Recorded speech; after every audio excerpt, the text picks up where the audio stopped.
एक दिन गौतम बुद्ध अपने शिष्यों के साथ एकदम शांत बैठे हुए थे।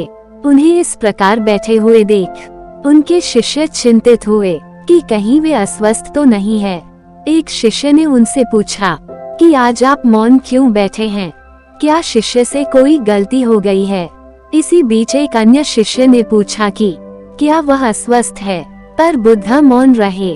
तभी कुछ दूर खड़ा व्यक्ति जोर से चिल्लाया, आज मुझे सभा में बैठने की अनुमति क्यों नहीं दी गई है? बुद्ध आंखें बंद करके ध्यान मग्न हो गए। वो व्यक्ति फिर से चिल्लाया, मुझे प्रवेश की अनुमति क्यों नहीं मिली? इस बीच एक अन्य शिष्य ने उसका पक्ष लेते हुए कहा कि उसे सभा में आने की अनुमति प्रदान की जाए। बुद्ध ने आंखें खोली और बोले, नहीं, वह अछूत है, उसे आज्ञा नहीं दी जा सकती। ये सुन शिष्य को बड़ा आश्चर्य हुआ।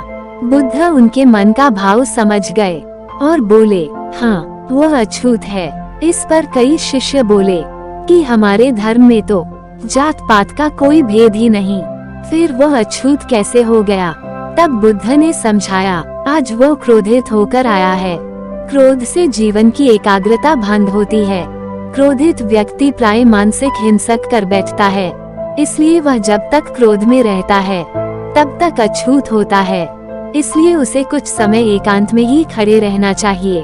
क्रोधित शिष्य भी बुद्ध की बातें सुन रहा था। पश्चाताप की अग्नि में तपकर वह समझ चुका था कि अहिंसा ही महान कर्तव्य, वह परम धर्म है। वह बुद्ध के चरणों में गिर पड़ा और कभी क्रोध न करने की शपथ ली। दोस्तों, आशय यह है कि क्रोध के कारण व्यक्ति अनर्थ कर बैठता है और बाद में उसे पश्चाताप होता है। इसलिए हमें क्रोध नहीं करना चाहिए।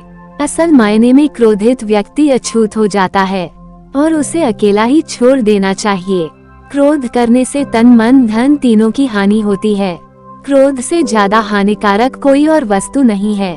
बुद्ध ने कहा भी है, क्रोध को पाले रखना गर्म कोयले को किसी और पर फेंकने की नीयत से हाथों पर पड़े रहने के समान है। इसमें आप ही जलते हैं।